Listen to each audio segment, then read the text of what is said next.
الحمد لله رب العالمين والعاقبة للمتقين الصلاة والسلام على رسوله الكريم وعلى آله وأصحابه ومن تبعهم بإحسان إلى يوم الدين أما بعد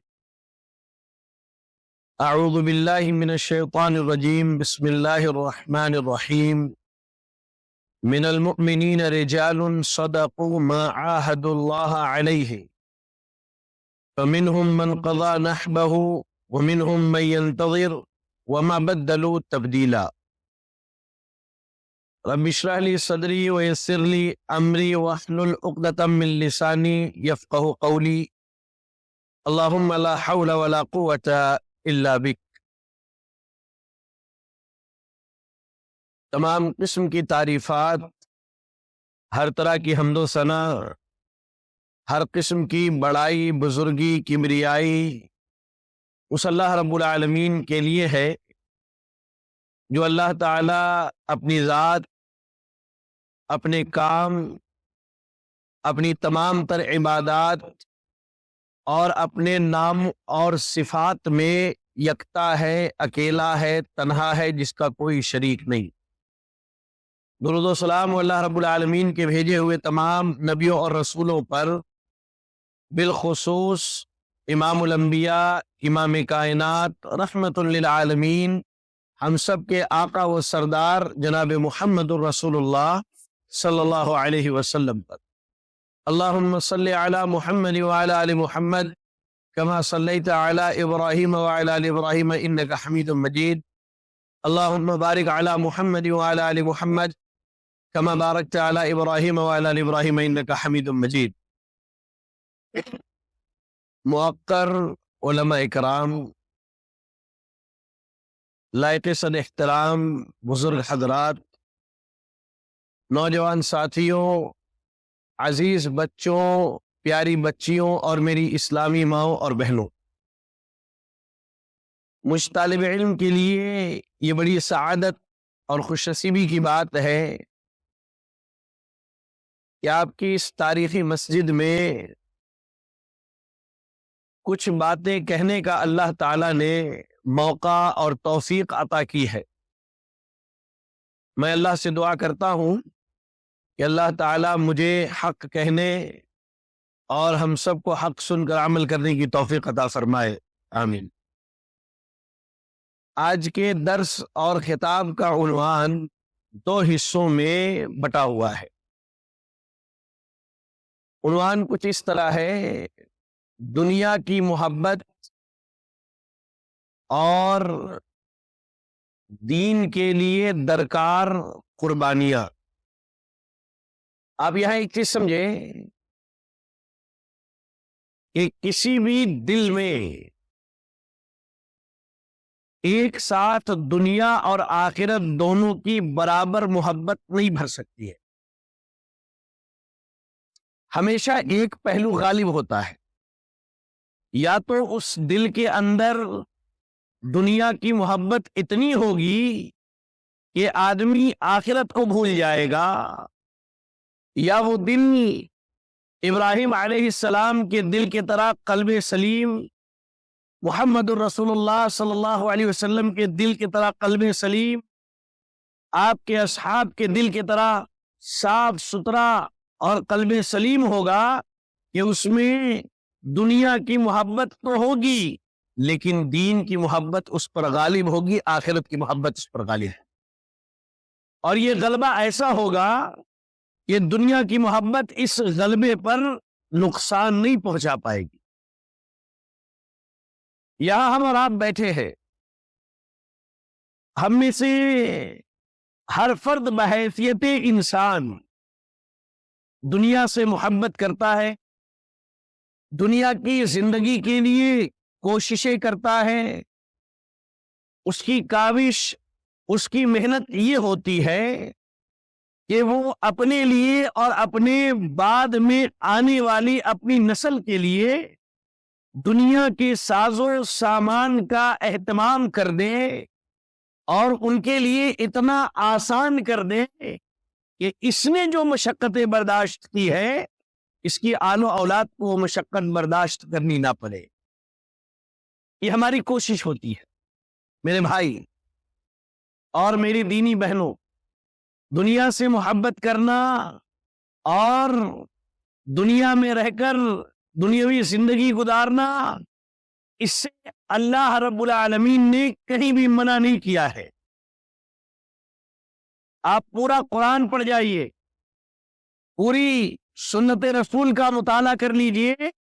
ایک بات مسلم یہی ہے کہ آدمی دنیا میں رہ کر دنیا سے محبت کر سکتا ہے، لیکن یہ محبت اتنی نہیں ہونی چاہیے کہ آپ کی آخرت کی تباہی اور بربادی کے لیے کافی ہو جائے.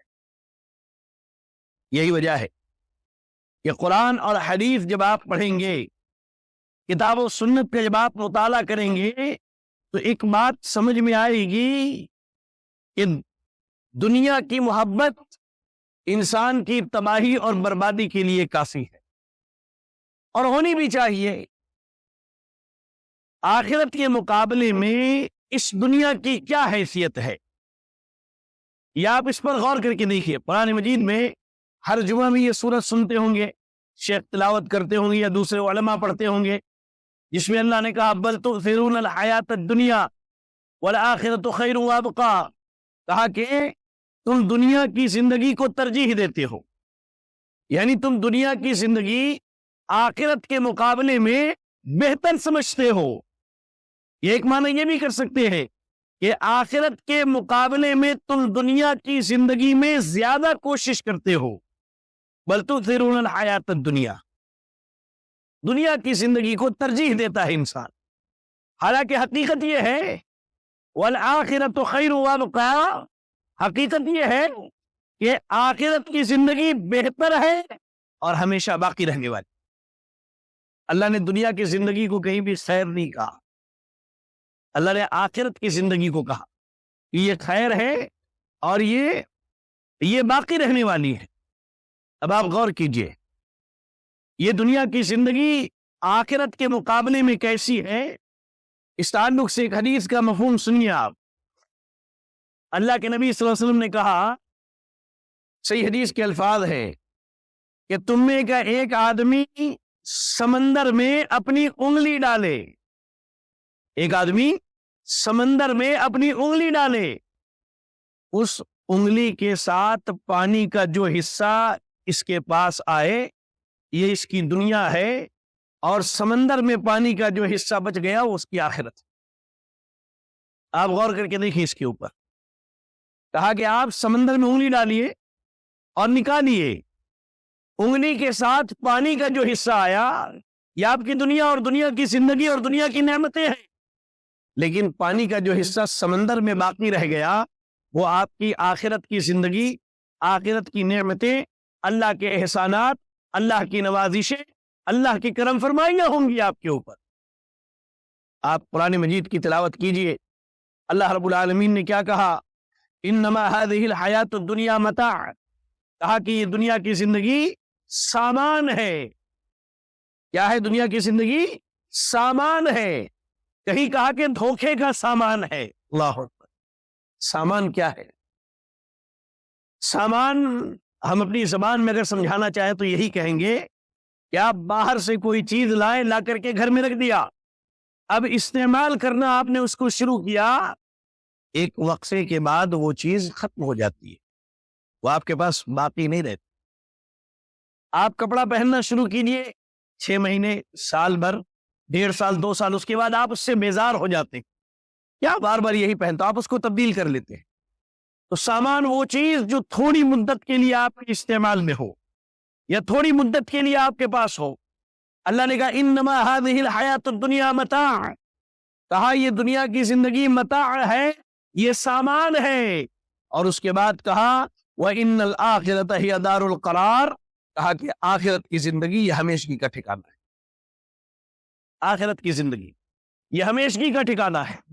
آج جو ہماری محبت دنیا سے بڑھی ہے، اس کی سب سے بڑی وجہ یہی ہے کہ ہم دنیا کو اپنا یا تو آخری ٹھکانہ سمجھتے ہیں یا ہم نے یہ سوچ لیا کہ ہم نے مرنا ہی نہیں. حالانکہ یہ بڑی بدقسمتی ہے ہماری. ہماری بڑی بدقسمتی ہے کہ ہم اور آپ موت کو بھول چکے ہیں. آپ دیکھیں آئے دن کسی نہ کسی کی موت ہوتی ہے. اسی کاندھے پر اس کی لاش کو رکھ کر کے ہم اور آپ قبرستان تک لے کے جاتے, اس کی قبر میں اس کی لاش کو اتارتے ہیں, اس پر مٹی ڈالتے ہیں, اس کے حق میں دعائیں کرتے ہیں, اور گھر آنے کے بعد پھر اپنی موت کو بھول جاتے. اس کی بنیادی وجہ یہی ہے کہ ہم یہ سمجھتے ہیں کہ دنیا کی زندگی ہی سب کچھ ہے, جبکہ اللہ رب العالمین کہہ رہا ہے اعلموا, جان لو, باخبر ہو جاؤ, جو بزرگ ہیں وہ بھی, جو نوجوان ہیں وہ بھی, جو بچے ہیں بچیاں ہیں, جو عورتیں ہیں وہ بھی جان لیں. اعلموا, اللہ نے کہا جان لو, باخبر ہو جاؤ. کیا کہا اللہ رب العالمین نے؟ انما الحیات الدنیا لعب و لہو. اللہ نے کہا انما الحیات الدنیا لعب و لہو. اللہ نے کہا یہ دنیا کی زندگی کھیل تماشے کی زندگی, کھیل تماشے کی زندگی, یہ ہمیشہ باقی رہنے والی نہیں ہے. نہ ہم, نہ آپ, نہ یہ دنیا, نہ دنیا کی زندگی. واضح طور پر اللہ رب العالمین نے کہا. اب حیرانی یہ ہوتی ہے کہ آخر ہمارے دلوں کو کیا ہو چکا ہے کہ یہ آیتیں, یہ باتیں, یہ حدیثیں بارہا سنتے ہیں, اس کے باوجود دنیا سے بے رغبتی پیدا نہیں ہوتی. یہ حیرانگی کی بات ہے. اس کا جواب تو یہی بنتا ہے کہ ہم آخرت کے مقابلے میں دنیا کی زندگی کو ترجیح دے کر کے رکھے ہوئے. آخرت کے مقابلے میں ہم نے دنیا کی زندگی کو ترجیح دیا ہے. اور ہم نے بعض سلف کے اقوال پڑھے کہ جب اللہ رب العالمین دنیا میں کسی بندے کو عذاب دینا چاہے تو اس کے دل سے آخرت کی فکر اور موت کی یاد کو چھین لیتا ہے. اللہ, آپ ایمانداری سے بولیے, مجھے جواب نہیں دینا, اپنے نفس کو جواب دے کے دیکھیں. آپ آخری مرتبہ قبرستان اپنی زندگی میں کب گئے تھے؟ اس ارادے سے کہ وہاں کی ٹوٹی پھوٹی قبروں کو دیکھ کر کے اپنی آخرت اور اپنی موت کو یاد کر کے آؤ. ایمانداری سے, بالخصوص نوجوانوں سے پوچھتا, آپ اپنے نفس کو جواب دے کر کے دیکھیں کہ آپ آخری مرتبہ قبرستان اس ارادے سے کب گئے تھے کہ میں وہاں کی قبروں کو دیکھوں تو میں اپنی موت کو یاد کر لوں, مجھے میری موت یاد آ جائے, میں آخرت کی تیاری کی طرف پلٹ آؤں, میں اللہ سے ڈرنے لگوں, میں اللہ کا تقوی اختیار کروں, حلال و حرام کی تمیز کرنے لگوں, دنیا کی محبت میرے دل سے مٹتی چلی جائے اور آخرت کی محبت بڑھتی چلی جائے. یہ عمل آپ نے اپنی زندگی میں آخری مرتبہ کب کیا تھا؟ لا الہ الا اللہ. آپ قرآن کی تلاوت کریں. اللہ رب العالمین قرآن مجید کے اندر واضح لفظوں میں نصیحت کرتے ہوئے کہتا ہے یا ایھا الناس ان وعد اللہ حق. لوگوں یاد رکھو اللہ کا وعدہ سچا ہے. اللہ کا وعدہ کیا ہے؟ سچا. اور اللہ کے وعدے کی بات آئی ہے تو اللہ کے وعدے کی سچائی کا ایک واقعہ سناؤں میں آپ. ابھی حالیہ ملک شام کے جو حالات ہوئے تو ایک نوجوان کی ویڈیو بڑی مشہور ہوئی ہے. غور سے سنیں, میری طرف دھیان دیں. ایک نوجوان کی ویڈیو بڑی مشہور ہوئی ہے. وہ بشار الاسد کے باپ حافظ اسد کی قبر پر جا کر کے کھڑے ہو کر کے اس سے پوچھتا ہے کہ اگر تو سن سکتا ہے تو میری باتوں کا جواب دے. ہم سے اللہ نے جو وعدہ کیا تھا کہ اللہ ظالموں سے غافل نہیں ہے, اللہ نے یہ وعدہ پورا کر دیا. سبحان اللہ, اللہ کا وعدہ پورا ہوا, اللہ کا وعدہ پورا ہوا. اور ایسے اسلامی تاریخ میں سینکڑوں واقعات ہیں کہ اللہ نے جو وعدہ کیے اللہ نے ان وعدوں کو پورا کیا. اللہ نے وعدہ کیا کہ نبی صلی اللہ علیہ وسلم مکۃ المکرمہ میں داخل ہوں گے, آپ عمرہ کریں گے, آپ سر مڈائیں گے, جانوروں کو ذبح کریں گے. اللہ نے اس وعدے کو پورا کیا اور مکہ مکمل فتح ہو گیا. اللہ رب العالمین نے کہا یا ایھا الناس ان وعد اللہ حق. اے لوگوں, اللہ کا وعدہ سچا ہے. اللہ رب العالمین کا وعدہ سچا ہے, نہ اللہ جھوٹا ہے نہ اللہ کے وعدے جھوٹے ہیں. ان وعد اللہ حق. لوگوں یاد رکھو اللہ کا وعدہ سچا ہے. فلا تغرنکم الحیات الدنیا. یاد رکھو دنیا کی زندگی تمہیں دھوکے میں نہ ڈال دے. دنیا کی زندگی تمہیں دھوکے میں نہ ڈال. اور اللہ کا وعدہ کیا ہے؟ کل نفس ذائقۃ الموت. یہ اللہ کا وعدہ ہے کہ ہر نفس کو موت کا مزہ چکھنا ہے. وہ جوانی میں آئے، وہ بڑھاپے میں آئے، وہ بچپنے میں آئے، جب آئے اس موت نے آنا ہے ہم میں سے ہر ایک کے پاس، ہر ایک کے پاس آنا ہے. آپ دیکھیں صحیح مسلم کی حدیث ہے، اللہ کے نبی صلی اللہ علیہ وسلم ارشاد فرماتے ہیں الدنیا سجن المؤمن و جنت الکافر، کہ دنیا جو ہے یہ مومن کے لیے قید خانہ ہے اور کافر کے لیے جنت ہے. یہ حدیث بڑی مشہور ہے، ہم بارہا سنتے ہیں. اس کے ضمن میں ایک واقعہ آپ کو سناتا ہوں میں. آپ کہتے ہیں حافظ ابن حجر رحمۃ اللہ علیہ اپنے دور کے بڑے مشہور قاضی ہیں، اپنے دور کے بڑے مشہور قاضی ہے. ایک دن ایک گھوڑے پر سوار ہو کر کے بالکل صاف ستھرے لباس میں بازار کا رخ کرتے ہیں. وہاں ایک یہودی سے ملاقات ہوتی ہے. وہ یہودی بالکل گندے لباس میں ہے اور ہاتھوں میں اس کے گندگی لگی ہوئی ہے، کچھ صفائی وغیرہ کر رہا تھا. تو یہودی ان سے کہتا ہے کہ آپ کے نبی نے کہا ہے کہ دنیا کافروں کے لیے جنت اور مومنوں کے لیے قید خانہ ہے. تو یہ کیسی جنت ہے جہاں میں اتنی مشقت کی زندگی گزار رہا ہوں، اور آپ کے لیے کیسی قید کی زندگی ہے کہ آپ بہترین اعلی نسل کے گھوڑے پر چمچماتے لباس میں یہاں پر گھوم رہے ہیں. ذرا غور سے سنیں، شاید ہمارے دل سے دنیا کی محبت ختم ہو جائے. ذرا غور سے سنیں.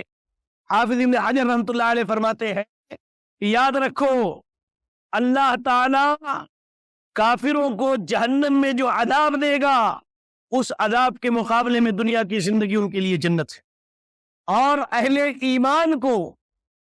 ایمان کو اللہ تعالی جنت میں جو نعمتیں دے گا ان نعمتوں کے مقابلے میں دنیا کی زندگی قید خانے کی طرح. غور کیجیے، آج ہم دنیا کی زندگی کو ہی سب کچھ سمجھ کے بیٹھے. آج ہم اس دنیا کی زندگی کو جنت بنانے کے لیے کہیں نہ کہیں حقیقی جنت سے دور ہوتے جا رہے ہیں. آج آپ دیکھیں ہمارے اپنے اہل حدیثوں میں سود خوری کا ماحول بالکل عام ہو چکا ہے، رسم و رواج عام ہو چکا ہے، جہیز کا لین دین، میراث کا کھا لینا، بہنوں کا حق دبا لینا، لوگوں کے زمین جائیداد ہڑپ کر لینا، نوجوانوں میں بالخصوص نشے کا عادی ہو جانا، ماں باپ کے ساتھ بدسلوکی، بہنوں میں بے حیائی. یہ ہم اہل حدیثوں کی بات کر رہا ہوں، میں دوسروں کی بات نہیں کر رہا ہوں. یہ سارے جو جرائم ہیں، یہ گناہ ہے، جانتے ہیں کس چیز کا نتیجہ ہے؟ یہ اس بات کا نتیجہ ہے کہ ہماری زندگی میں دنیا کی اہمیت آخرت کے مقابلے میں کہیں زیادہ ہے، کہیں زیادہ. آج ہماری کہہ لیجئے کہ دلوں میں دنیا کی محبت بس چکی ہے. آپ صحیح بخاری اور صحیح مسلم کی ایک حدیث سنیے، غور سے سنیں، دل کے کان کھول کر کے سنیں. جابر ابن عبداللہ رضی اللہ تعالی عنہ کہتے ہیں ایک دن ہم اللہ کے نبی صلی اللہ علیہ وسلم کے ساتھ بازار میں چل رہے تھے اور لوگوں کی ایک بھیڑ اللہ کے نبی کے ساتھ چل رہی تھی. اللہ کے نبی جب چلتے گئے تو ایک نالے کے پاس سے گزر ہوا. یہ آپ کا راستہ بھی نالے والا روڈ ہے جی. ایک نالے کے پاس سے اللہ کے نبی کا گزر ہوا. وہاں اللہ کے نبی نے صحابہ کو روکا اور نالے کی طرف دکھایا کہ وہاں ایک بکری کا بچہ مرا ہوا پڑا تھا جس کے کان کٹے ہوئے تھے، جو عیبدار تھا. تو اللہ کے نبی صلی اللہ علیہ وسلم نے اس کی طرف اشارہ کرتے ہوئے کہا ایکم یحب ان ھان لہ بدرہم، تم میں سے کون یہ پسند کرتا ہے کہ وہ 1 درہم میں اس مرے ہوئے عیبدار بکری کے بچے کو خرید لے. تو صحابہ اکرام رضی اللہ تعالی عنہم کی جماعت نے کہا کہ اے اللہ کے نبی یہ تو مرا ہوا ہے، اگر یہ زندہ بھی ہوتا تو یہ عیبدار ہے، ہم میں سے کوئی پسند نہ کرتا کہ اسے خریدے. غور کیجیے، آپ غور کیجیے، بکری کا ایک بچہ جو مرا ہوا ہے، بالکل سڑنے گلنے کے قریب ہے اور اوپر سے اس کے کان کٹے ہوئے عیبدار ہے. کہا صحابہ کی جماعت نے خریدنا تو دور کی بات، اگر یہ مفت میں بھی دیا جائے تو کوئی لینا پسند نہ کرے، اور اگر یہ زندہ ہوتا تب بھی کوئی نہ خریدتا، اس لیے کہ اس میں عیب ہے. اللہ اس میں عیب ہے. تو اللہ کے نبی صلی اللہ علیہ وسلم نے صحابہ کی طرف مخاطب ہو کر کے کہا فواللہ لوگوں اللہ کی قسم جس طرح تمہارے سامنے اس مرے ہوئے کان کٹے بکری کے بچے کی کوئی حیثیت نہیں، اس سے کئی گنا گئی گزری حیثیت اللہ کے نزدیک دنیا کی. یا اللہ، ایک درہم اس سے بھی کئی گنا گئی گزری حیثیت اس دنیا کی اللہ رب العالمین کے نزدیک، جس دنیا کے حاصل کرنے کے لیے ہم رات و دن کوشش میں لگے ہوئے ہیں. تمام کوششیں اسی دنیا کے لیے ہے، گویا کہ ہم نے اس دنیا میں جانا ہی نہیں ہے. اللہ اس دنیا کو ہم نے بالکل بھلا دیا ہے. حالانکہ اس دنیا کی حقیقت بیان کرتے ہوئے سیدنا علی رضی اللہ تعالیٰ عنہ ارشاد فرماتے، غور سے سنیں، میری طرف دھیان دے سب، غور سے سنیں. صحیح بخاری کے اندر امام بخاری رحمۃ اللہ علیہ نے باب طول العمل میں سیدنا علی رضی اللہ تعالیٰ عنہ کی اس قول کو نقل کیا ہے. کیا کہتے ہیں آپ؟ سیدنا علی رضی اللہ تعالیٰ عنہ فرماتے ہیں، الا ان الدنیا قد ارتحلت مدبرا والآخرۃ مقبلہ. کہا کہ لوگوں خبردار ہو جاؤ، یہ دنیا پیٹ پھیر کے جا رہی اور آخرت تمہارے سامنے سے آ رہی. واقعی ہر دن جو سورج طلوع ہو کے غروب ہوتا ہے، سورج جب ڈوبتا ہے، وہ زبان سے کہے نہ کہے، حالات یہ بتاتے ہیں کہ ابن آدم تیری زندگی کا آج ایک دن ختم. آپ یہ بات ہمارے بزرگوں سے پوچھ کے دیکھ، کبھی یہ ہماری طرح جمع تھے، طاقتور تھے، مضبوط تھے، آج یہ بزرگی کو پہنچ چکے ہیں. یہ کبھی بیٹھ کر کی تنہائی میں سوچتے ہوں گے ہماری زندگی کے وہ دن بھی تھے جب ہمارے اندر قوت تھی، طاقت تھی. اللہ آج کمزوری کی طرف چلے آئے ہیں اور حالات ایسے ہیں، اللہ کا نظام ایسا ہے کہ آپ دوبارہ دنوں کو پلٹا کر کے نہیں لا سکتے. آپ نے فجر کی نماز آج جمعہ کو ادا کی، اب آپ ایک ہفتے کے بعد ہی جمعہ کے دن فجر کی نماز ادا کریں گے. درمیان میں آپ ادا نہیں کر سکتے. جمعہ کسی دن کو آپ جمعہ نہیں بنا سکتے، گزرا ہوا دن لوٹ کر کے نہیں آئے گا. کہا علی رضی اللہ تعالیٰ عنہ نے، الا ان الدنیا قد ارتحلت مدبرا، لوگوں خبردار ہو جاؤ، یہ دنیا پیٹ پھیر کے جا رہی. والآخرۃ مقبلہ، اور آخرت تمہارے سامنے سے آ رہی. لکل واحدۃ منہما بنون، کہا لکل واحدۃ منہما بنون، کہ کچھ لوگ دنیا دار ہیں اور کچھ لوگ آخرت کے طلبگار ہیں. فَكُونُوا مِنْ أَبْنَاءِ الْآخِرَةِ وَلَا تَكُونُوا مِنْ أَبْنَاءِ الدُّنْيَا. کہا کہ آخرت کے طلبگار بننا، دنیا دار نہ بننا. آخرت کے طلبگار بننا، دنیا دار نہ بننا. فَإِنَّ الْيَوْمَ عَمَلٌ لَا حِسَابٌ وَغَدًا حِسَابٌ وَلَا عَمَلٌ. کہا کہ آج اللہ نے عمل کی مہلت دی ہے، اللہ حساب نہیں لیتا، لیکن آخرت کے دن اللہ رب العالمین حساب لے گا، عمل کی مہلت نہیں دے گا. اور یہ حقیقت ہے، یہ حقیقت ہے. اللہ نے قرآن کے کئی مقامات پہ اس چیز کی وضاحت کی کہ جب جہنمیوں کو جہنم میں ڈالا جائے گا اور یہ جب جہنم کا عذاب دیکھیں گے، اللہ کہہ رہا وَهُمْ يَصْطَرِخُونَ فِيهَا، وہ جہنم میں چیخیں گے، چلائیں گے، اللہ سے منت و سماجت کریں گے، کہیں گے اے اللہ تو ہمیں دنیا میں بھیج دے، اے اللہ تو ہمیں دنیا میں بھیج دے. ہم نے جو زندگی گزاری ہے بڑی دنیا دار ہو کر کے گزاری، اللہ تیری بڑی نافرمانیاں کی ہے. آج ہم نے عذاب دیکھ لیا، کان سے سن لیا جہنم کے چیخنے چلانے کو. اللہ ہمیں دنیا میں بھیج دے تاکہ ہم جا کر کے وہاں نیک عمل کر لیں، وہاں جا کر کے نیک عمل کر لیں. اللہ کیا کہا جائے گا؟ اللہ رب العالمین کہے گا الم نعمرکم، اے لوگو یہ بتاؤ 60 70 80 سال کی زندگی نہیں دی تھی؟ کیا وہ زندگی نصیحت حاصل کرنے کے لیے کافی نہیں تھی؟ یا اللہ، بالخصوص نوجوان دھیان دے. آپ کے بالغ ہونے کے بعد سے لے کر کے آج تک جو آپ کی عمر ہے 25 30 35 سال یا 10 12 سال آپ کے نصیحت حاصل کرنے کے لیے کافی نہیں ہے؟ ارے آپ اور ہم تو اتنے ہوشیار لوگ ہیں کہ اگر بچہ 10ویں کلاس میں 10th میں فیل ہو جائے، 2-4 سبجیکٹ اس کے رک جائے، سال بھر محنت کرا کے کوشش کرتے ہیں کہ اس کو کیسے کر کے پاس کروانا ہے۔ یہ فکر نہیں ہوتی ہے کہ بچہ آج نماز فجر کے لیے نہیں آیا، یہ فکر نہیں ہوتی ہے کہ ہماری بیٹی بالغ ہونے کے بعد بے پردہ شادی خانوں میں جا رہی ہے، یہ فکر نہیں ہوتی ہے کہ ہم نے اپنے بہن کا حق مار کے رکھا ہے، یا یہ فکر نہیں ہوتی ہے کہ آج علاقے اور سماج میں رہنے والے لوگ جو دین سے دور ہیں یا جو شرک میں مبتلا ہے، جو بدعات میں پڑے ہوئے ہیں، جو اللہ کے دین کو تبدیل کر کے زندگی گزار رہے ہیں، ان تک اللہ کے دین کی دعوت کو پہنچائی جائے۔ اللہ کیا کہا اللہ نے؟ کہا کہ ایسے لوگوں سے کہا جائے اولم نعمرکم، یہ بتاؤ اتنی عمر تو دی تھی کہ جس میں نصیحت حاصل کرنے والا نصیحت حاصل کر لیتا۔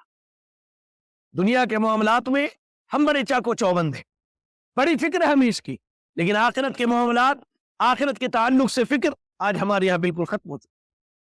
آئیے دوسرا حصہ ہے کہ دین کی دعوت و تبلیغ کے لیے محنت کی جو درکار ہے وہ ہو رہی ہے کہ نہیں۔ اور میں نے آپ کو پہلے ہی بتایا کہ جس دل کے اندر دنیا کی محبت غالب آ جائے، اب وہ دل نہیں رہتا جو اللہ کو پسند۔ ہمیں اپنے دلوں کی صفائی کرنی ہے، ہمیں اپنے دلوں کی اصلاح کرنی ہے، ہمیں اپنے دلوں کی فکر کرنی ہے۔ میں آپ کو انشاءاللہ 2 واقعات سنا کے مختصراً اپنی بات ختم کرنی، اپنی بات ختم ہوئی۔ اس لیے کہ آج جمعہ کا دن تھا، آپ نے پہلے ہی سے جمعہ کا خطبہ سنا ہوا ہے، اور مزید آپ کو 1-8 گھنٹہ بٹھانا میری طبیعت کے خلاف ہے۔ آپ غور کریں، بالخصوص نوجوان، میں 2 نوجوانوں کا واقعہ سناتا ہوں کہ دین کے لیے کس قسم کی قربانی کی ضرورت ہے۔ ایک نوجوان مکہ شہر کا رہنے والا، انتہائی خوبصورت، اتنا خوبصورت کہ اس کی شکل اللہ کے نبی سے ملتی جلتی تھی، اور اللہ کے نبی کے چہرے سے زیادہ خوبصورت چہرہ آج تک اس کائنات میں کسی کا نہیں بنا۔ وہ جابر بن عبداللہ رضی اللہ تعالیٰ عنہ کی حدیث ہے کہ ایک مرتبہ میں اپنے گھر سے آیا، دیکھا اللہ کے نبی مسجد نبوی میں بیٹھے ہیں، اور ادھر چاند جو ہے بالکل مکمل 14ویں کا چاند روشن ہے۔ لوگ اپنی معشوقاؤں کی مثال جو ہے 14ویں کے چاند کی خوبصورتی سے دیتے ہیں، شعر و شاعری۔ کہا کہ میں نے ایک مرتبہ 14ویں کے چاند کو دیکھا، اور اس کے بعد اللہ کے نبی کے چہرے مبارک کو دیکھا۔ کئی مرتبہ موازنہ کرنے کے بعد اس نتیجے پر پہنچا کہ اللہ کے نبی کے چہرے سے زیادہ خوبصورت چہرہ آج تک اس کائنات میں کسی کا نہ بنا ہے۔ یہ نوجوان شکل اللہ کے نبی سے ملتی جلتی ہے، اور خاندان مکے کا اعلیٰ اور بہت اونچا خاندان، مالداری ایسی کہ آج آپ تھوڑا مہنگا جوتا پہن لیجئے، مہنگی گھڑی پہن لیجئے، 4 لوگ روک کے آپ سے پوچھتے ہیں کہ بھائی یہ کس برانڈ کا ہے۔ کہ تو اس دور میں دیہاتوں میں رہنے والے لوگ، مکے کے اندر زندگی گزارنے والا یہ نوجوان حضرموت یمن کا ایک علاقہ ہے، وہاں کی جوتیاں پہنتا تھا، لباس اتنا اعلیٰ، خوشبو اتنی بے مثال کہ اگر بستی سے گزر جائے تو لوگوں کو یقین ہو جائے کہ وہی نوجوان ابھی یہاں سے گزر کر کے گیا ہے۔ اللہ، لیکن جب یہ نوجوان ایمان لاتا ہے اور دین اسلام میں داخل ہوتا ہے، گھر کے لوگ دشمن ہو جاتے ہیں، جو ماں باپ لاکھ روپے ان کے اوپر خرچ کیا کرتے تھے آرائش، زیبائش، سجاوٹ، خوبصورتی اور مہنگا برانڈ پہنانے میں، وہ ان کے دشمن بن گئے۔ اتنے دشمن بنے کہ یہ مجبور ہو گئے کہ حبشہ کی ہجرت کر لے۔ حبشہ کی ہجرت کر لیا۔ حبشہ میں یہ جھوٹی خبر پھیلا دی گئی کہ مکے کے لوگ سدھر گئے ہیں، لوگ وہاں سے واپس آئے، یہ بھی واپس آیا۔ آ کر کے نوجوان دیکھتا ہے کہ خبر جھوٹی ہے، مکے میں داخل ہوا۔ کہا گیا کہ اپنی ماں سے ملاقات کر لو، ماں سے ملاقات کر لو۔ خاندان والوں نے کہا نہیں، اللہ کے نبی کی ملاقات پر میں کسی کی ملاقات کو ترجیح نہیں دے سکتا۔ پہلے اللہ کے نبی کے پاس گئے، جا کر کے ملاقات کی، خیر خیریت پوچھی، اس کے بعد گھر پہنچا۔ اللہ اکبر۔ اب اس نوجوان کے اندر بے چینی پیدا ہو، دین پہ عمل کرنے میں پریشانی، اللہ کی شریعت کو لوگوں تک پہنچانے میں پریشانی۔ اللہ کے نبی نے ارادہ کیا کہ مدینے میں پہلا دائی اور مبلغ اور پہلا سفیر بھیجا جائے، تو اس نوجوان کا انتخاب کیا گیا۔ کہا گیا کہ چلو آپ کو جانا ہے۔ گئے، ایک آدھ سال کی محنت میں جہاں پہلی مرتبہ مدینے سے 12 لوگ آئے تھے، ان کی محنت پر الحمدللہ مدینے سے تقریباً 70 افراد کا ایک بڑا جب گھٹا اللہ کے نبی کے ہاتھ پر آ کر کے بیعت کر کے جاتا ہے۔ اللہ اللہ۔ یہ نوجوان وہ نوجوان جب بدر کی لڑائی ہوتی ہے، بدر کی لڑائی ہوتی ہے، مہاجرین کا جھنڈا ان کے ہاتھ میں دیا جاتا ہے۔ احد کی لڑائی ہوتی ہے، اللہ اکبر، اللہ کے نبی مہاجرین کا جھنڈا ان کے ہاتھ میں تھما دیتے۔ اس نوجوان کی بات کر رہا ہوں، اللہ اکبر، ایک نوجوان کی بات کر رہا ہوں۔ یہاں سارے بیٹھے نوجوان ہیں۔ کہا کہ جھنڈا ہاتھ میں تھما دیا، کافروں نے حملہ کیا، دایاں ہاتھ کٹ گیا۔ اس نوجوان نے اس جھنڈے کو اور علم کو نیچے گرنے نہ دیا، سینے سے لگایا، بائیں ہاتھ سے پکڑ۔ دوبارہ کافروں نے حملہ کیا، اللہ اکبر، بایاں ہاتھ کاٹ دیا، جھنڈے کو اپنے گردن سے سنبھال کر کے رکھا، نیزہ مارا سینے کے اندر، اللہ اکبر، موت ہو گئی، موت ہو گئی۔ یہ خبر پھیلا دی گئی کہ اللہ کے رسول کو شہید کر دیا گیا، اللہ اکبر۔ مسلمان جو جنگ جیت رہے تھے پسپائی میں تبدیل ہو گئی، شکست میں تبدیل ہوئی۔ 70 سے زائد مسلمان شہید کر دیے گئے اس جنگ کے اندر، اللہ۔ جنگ ختم ہو گئی، اللہ کے نبی لاشوں کو ڈھونڈنے لگے، دیکھا کہ وہ نوجوان جو کبھی مکے کی گلیوں میں مکے کا سب سے امیر کبیر رئیس آدمی ہوتا تھا، یا اللہ، اللہ کے نبی نے ان کے لاش کو اٹھایا، گود میں لیا اور کہا کہ تم وہی ہو، تم وہی ہو جو سب سے خوبصورت لباس زیب تن کیا کرتے تھے، جو سب سے بہترین خوشبو لگایا کرتے تھے۔ آج دیکھو تمہارے بال بکھرے ہوئے ہیں، تمہارا لباس پرانا ہے، تمہارے سینے میں نیزہ غیروں نے کہہ لیجئے کہ ڈال کر کے تمہیں موت کے گھاٹ اتار دیا ہے، اللہ اکبر۔ اللہ کے نبی صلی اللہ علیہ وسلم کہتے ہیں کہ لوگوں کو قبروں میں دفن کیا جائے۔ جب اس نوجوان کی باری آتی ہے، جب اس نوجوان کی باری آتی ہے، نوجوان کی چادر جب اس کے اوپر اڑائی جاتی ہے، سر ڈھانپا جاتا ہے تو پیر کھل جاتا ہے، پیر ڈھانپا جاتا ہے تو سر کا حصہ کھل جاتا ہے۔ یا اللہ، آج اعلیٰ زندگی گزارنے والے ہم اور آپ، آج ہم وہ لوگ اللہ کے وہ نافرمان بننے جنہوں نے دنیا کی زندگی کو سب سمجھ لیا ہے، اللہ اکبر۔ کہاں ہے ایسے نوجوان؟ کہاں سے لائے جائے ایسے نوجوان جو اللہ کے دین کی سربلندی کے لیے اٹھے، جو اللہ کے دین کی دعوت کے لیے اٹھے، جو اللہ رب العالمین کی شریعت کو عام کرنے کے لیے اٹھے؟ کہا اللہ کے نبی نے کہ جاؤ، اگر سر ڈھانپتے ہو تو پیر کھلتا ہے، پیر ڈھانپتے ہو تو سر کھل جاتا ہے، جاؤ گھاس لے کر کے آؤ۔ سر ڈھانپ دیا گیا، پیروں پر گھاس رکھا گیا، اور وہ نوجوان مصعب ابن عمیر رضی اللہ تعالیٰ عنہ کو ان کی قبر کے اندر دفن کیا۔ کہاں ہے ہمارے نوجوان؟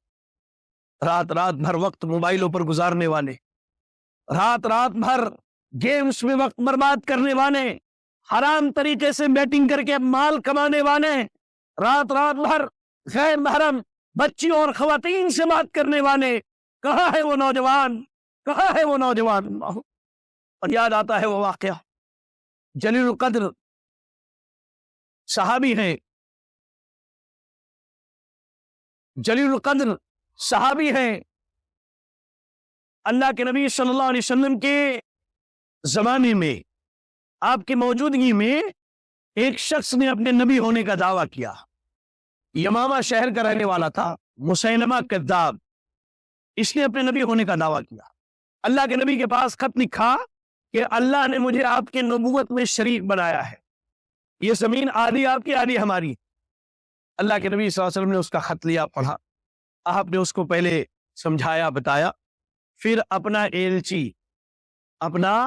ایلچی اپنا ایلچی، اپنا سفیر، ایک صحابی کو مقرر کیا.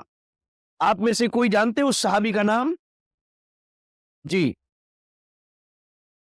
اللہ کے نبی کے مدینے سے بھیجے جانے والے سب سے پہلے ابتدائی سفیروں میں یہ سفیر ہے، اور دنیا کے پہلے سفیر ہیں جن کو قتل کر دیا گیا تھا. کسی کو نام معلوم ہے تو بتائے. چلے آخر میں بتاتا ہوں میں آپ کو. کہتے ہیں کہ اللہ کے نبی نے ایک صحابی کا انتخاب کیا، کہا کہ آپ یہ خط لے کر کے جائیے، اور وہ جو مسیلمہ کذاب جھوٹا اپنے نبی ہونے کا دعوے دار ہے اس تک میرا یہ خط پہنچا دیجیے. اب یہاں ایک نقطہ ہے، یہاں بیٹھا ہر آدمی عالم دین تو نہیں ہے. عالم دین ہے؟ بولی عالم دین ہے. ارے کہے بھائی عالم دین ہے. نہیں ہے. وہ ہمارے پرویز صاحب کو معلوم ہو، میرا درس دینے کا انداز یہی ہو. ہمارے پاس طائف میں درس سننے آتے تھے، میں پوچھتا ہوں، بات کرتا ہوں، بولتا ہوں درس کے دوران. ہر آدمی تو عالم نہیں ہے، لیکن کم از کم ہر آدمی یہ طاقت تو رکھتا ہے کہ اس طرح کے دروس میں اپنے ساتھ 4 لوگوں کو لے کر کے آئے. بتائیے طاقت ہے کہ نہیں ہے؟ ارے آپ داعی اور مبلغ نہیں بن سکتے تو کم از کم سلیمان علیہ السلام کے دور کے اس حدود والا تو کام کیجئے جو ملکہ سبا کی خبر لا کر کے پہنچاتا ہے. اور سیدنا سلیمان کی کوشش سے ملکہ سبا اپنے پورے قوم کے ساتھ اسلام میں داخل ہو جاتی. آج تو حال یہ کہ ہم خود مساجد سے دور ہیں، ہم دوسروں کو کیا قریب لائے. اللہ ہمیں اور آپ کو اس کے گھر سے قریب ہونے اور اس کے گھر کی محبت کو ہمارے دلوں میں اللہ تعالیٰ بسا دے. آمین. کہا اللہ کے نبی نے کہ آپ یہ خط لے کر کے جائیے اور مسیلمہ تک پہنچا دیجئے. جب یہ پہنچے تو مسیلمہ کذاب کو خبر دی گئی کہ محمد رسول اللہ نے آپ کو خط بھیجا ہے. چلے بھائی ان کو لے کر کے جایا گیا. اللہ کے نبی کے اس عظیم صحابی کو لے کر کے جایا گیا. کہاں لے کر کے لوگ پہنچے؟ مسیلمہ کذاب کے سامنے. تو مسیلمہ نے خط مانگا. خط پڑھنے کے بعد خط واپس کر دیا اور کہا یہ بتاؤ محمد کے بارے میں تمہاری کیا رائے ہے. کہا کہ میں محمد الرسول اللہ کو اللہ کا رسول مانتا ہوں. صحابی نے یہ کہا. اور مسیلمہ کہتا میرے بارے میں کیا رائے ہے. کہا کہ مجھے سنائی نہیں دے رہا تم کیا کہہ رہے ہو. پھر کہا کہ محمد کے بارے میں تمہاری کیا رائے ہے. کہا کہ میں انہیں اللہ کا رسول مانتا ہوں. کہا میرے بارے میں. کہا مجھے کچھ سنائی نہیں دے رہا، میں بہرا ہو گیا. کہا محمد کے بارے میں تمہاری کیا رائے ہے. کہا میں انہیں اللہ کا رسول مانتا ہوں. کہا میرے بارے میں. کہا میں بہرا ہوں، مجھے تیری بات سنائی نہیں دیتی ہے، تو کیا کہہ رہا ہے. اتنا سننا تھا کہ غصے میں آ کر کے اس بدبخت نے جلاد کو بلایا اور دوبارہ ان سے پوچھتا ہے کہ میرے بارے میں تیری کیا رائے ہے. کہا اس عظیم صحابی نے کہا کہ میں تو جو کہہ رہا ہے میں سن نہیں پا رہا ہوں، میں بہرا ہوں. ان کا دایاں ہاتھ مجمع میں کاٹ دیا گیا. مجمع میں دایاں ہاتھ کاٹ دیا گیا. اللہ اکبر. پھر سوال کیا گیا میرے بارے میں تیری کیا رائے ہے. کہا میں بہرا ہوں، مجھے تیری بات سنائی نہیں دیتی. بایاں ہاتھ کاٹ دیا گیا مجلس میں لوگوں کے سامنے. آج کتنی قربانیاں دین کے لیے پیش کرتے. وقت کی قربانی دینے کو تیار نہیں ہمارے نوجوان. ہمارے نوجوان وقت کی قربانی دینے کے لیے تیار نہیں. اللہ سے ڈرو. ایک بات یاد رکھو، آپ کا دینی بھائی ہوں اور اپنی بہنوں کو بھی کہتا ہوں یاد رکھ. آج اب آپ اپنے بچوں کو دنیا کی اعلیٰ سے اعلیٰ تعلیم دے لیں. اگر آپ کے بچے کے پاس دینی تعلیم نہیں ہے تو آپ زیرو ہے. آپ زیرو ہے. آپ زیرو. اور آپ کا بچہ دنیا نہ پڑھے لیکن آپ کا بچہ اپنے رب کو جانتا ہے، اپنے نبی کو جانتا ہے، اپنی شریعت کو جانتا ہے. اللہ کی قسم قیامت کے دن آپ کا جو شان، آپ کا جو مرتبہ، آپ کا جو مقام ہوگا، لوگ اس پر رشک کریں گے قیامت کے دن. واللہ کے وقت کی قربانی دو میرے نوجوانوں. آپ کے پاس ماشاءاللہ علماء کی ٹیم ہے، جید علماء ہیں یہ. وقت کی قربانی دو، ٹیم بناؤ اپنی. علماء کے پاس بیٹھ کر کے کتابوں سے علم حاصل کرو. یہ انٹرنیٹ کا علم کہیں نہ کہیں آپ کے لیے وبال جان آج بن کر کے تیار ہو چکا ہے. میں آپ کو مثال دیتا ہوں. اہل علم موجود ہے، وہ اس بات سے واقف ہے. آپ انٹرنیٹ پر اگر کوئی چیز تلاش کرتے ہیں تو اگر 10 چیزیں سامنے آتی ہیں، ان میں سے 8 یا 9 چیزیں شیعوں کے قادیانیوں کے گمراہ فرقوں کے عقائد اور ان کے اصول و ضوابط آتے ہیں. عام آدمی کو معلوم نہیں کیا حق ہے کیا باطل ہے، بیچارہ وہاں پڑھتا ہے اور وہ گمراہ ہو جاتا ہے. آپ کے پاس علماء موجود ہیں، آپ کتابوں کا انتخاب کیجئے، ان سے مشورہ کیجئے ہمیں کیا پڑھنا چاہیے. آج کے اس فتنے کے دور میں اپنے عقیدے، ایمان، اسلام، اپنی شریعت، اپنی پہچان، اپنی تشخص کی حفاظت کر لیجئے، ورنہ اس کے بعد کے جو وقت آنے والے ہیں، اللہ اکبر، وہ اس سے بھی زیادہ سخت ہونے والے. کیا قربانیاں ہم نے دی ہے دین کے لیے. آپ دیکھیں، یہ صحابی سوال کیا گیا، پہلے دایاں ہاتھ کاٹا، پھر بایاں ہاتھ کاٹا، کاٹ کے ان کے سامنے نیچے رکھ دیا گیا. مجلس میں سارے لوگ دیکھ، بار بار مسیلمہ سوال کرتا، بار بار مسیلمہ کذاب، وہ جھوٹا سوال کرتا، میرے بارے میں کیا رائے ہے، اور یہ بار بار یہی جواب دیتے، میں بہرا ہوں، اور جسم کا ایک حصہ کاٹ دیا جاتا. ایک وقت کے بعد اس جلاد کو بھی رحم آیا اور اس نے ان کے سینے میں نیزہ مار کر کے ان کو شہید کر دیا. اتنی بڑی قربانی، اللہ، کس کے لیے؟ اس شریعت کے حفاظت کے لیے، اس دین کی حفاظت کے لیے. آج ہم اور آپ اپنی شریعت، اپنے دین کی حفاظت کے لیے کیا کرتے ہیں؟ آج ہماری قربانی کیا ہے؟ کچھ بھی ہوتا ہے ہم سڑکوں پر نکل آتے ہیں. اللہ، سڑکوں پر نکلنے سے پہلے اپنے عقیدے، ایمان کی حفاظت کر لو. یاد رکھو، وہ قوم جو قلعے سے باہر آ کر کے، اگر قوم کمزور ہو اور قلعے سے باہر آ کر کے قلعے کی حفاظت کرے تو وہ قلعہ ہار جاتی. آپ کا ایمان، عقیدہ، منہج کمزور ہوگا اور آپ اس سے باہر آ کر کے اس کی حفاظت کی کوشش کریں گے، واللہ ایک وقت کے بعد عقیدے اور منہج سے آپ ہاتھ دھو بیٹھے. اور کتنے ایسے نوجوان ہیں جن کا عقیدہ اور منہج مضبوط نہ تھا، وہ اہل حدیثیت صرف سینے پر ہاتھ باندھ رہے آمین اور رب الیدین کو سمجھتے تھے. آج وہ تحریکیوں کے ساتھ، اخوانیوں کے ساتھ، صوفیوں کے ساتھ، تبلیغیوں کے ساتھ اور الگ الگ لوگوں کے ساتھ مل کر کے دین کا پیا پاچا کرتے ہوئے نظر آتے. اس لیے یاد رکھیں، جوانی کی قدر کیجئے، زندگی کی قدر کیجئے، وقت لگائیے دین سیکھنے میں، علم سیکھنے میں. صحابہ کی سیرت پڑھیے، تب معلوم ہوگا ان کی قربانیاں کیسی تھیں. یہ کچھ باتیں ٹوٹی پھوٹی جو میں آپ سے کہنا چاہتا تھا، اور میں اللہ سے دعا کرتا ہوں اس مناسبت سے کہ اللہ رب العالمین کہنے کے ساتھ ساتھ سب سے پہلے مجھ طالب علم کو عمل کرنے کی توفیق عطا فرمائے، اس کے بعد اللہ تعالیٰ آپ کو عمل کی توفیق عطا فرمائے. لہذا میرے بزرگوں، میرے نوجوانوں، میرے بچوں اور میری ماں اور بہنوں، آپ قربانی دیجئے، اپنے وقت کی قربانی دیجئے، قربانی دیجئے، اپنے مال کی قربانی دیجئے. آپ نوجوان ہیں، اپنا وقت لگائیے. آپ مالدار ہیں، اللہ کے دین کی تبلیغ میں اپنا مال لگائیے. آپ خاتون ہیں، آپ اپنے گھر سے اصلاح کی مہم چلائیے، اپنے بیٹوں کی، اپنی بیٹیوں کی، اپنے شوہر کی، اس کے گھرانے کی اصلاح کی کوشش. آج وقت کی سب سے بڑی ضرورت یہ ہے کہ ہم اپنے عقیدے اور منہج کی حفاظت کر لے جائیں، اور اس کی حفاظت کا طریقہ ایک ہی طریقہ ہے، علم سیکھیے، علم سیکھیے، علم سیکھیے. اور علم کا سیکھنا یہ قربانی مانگتا ہے، یہ قربانی مانگتا ہے، وقت کی قربانی، مال کی قربانی، ہر چیز کی قربانی مانگتا ہے. اللہ سے دعا ہے کہ اللہ رب العالمین ہمیں اور آپ کو کتاب و سنت کی تعلیمات پر عمل کرنے کی توفیق عطا فرمائے. اللہ تعالی ہماری اور آپ کے دین و ایمان کی حفاظت فرمائے. اللہ تعالی ہمیں اور آپ کو جب تک دنیا میں زندہ رکھے، دین اسلام پر زندہ رکھے اور خاتمہ ایمان اسلام کی حالت میں ہو. آمین واخر دعوانا الحمدللہ رب العالمین. جزاکم اللہ خیرا. السلام علیکم ورحمۃ اللہ وبرکاتہ.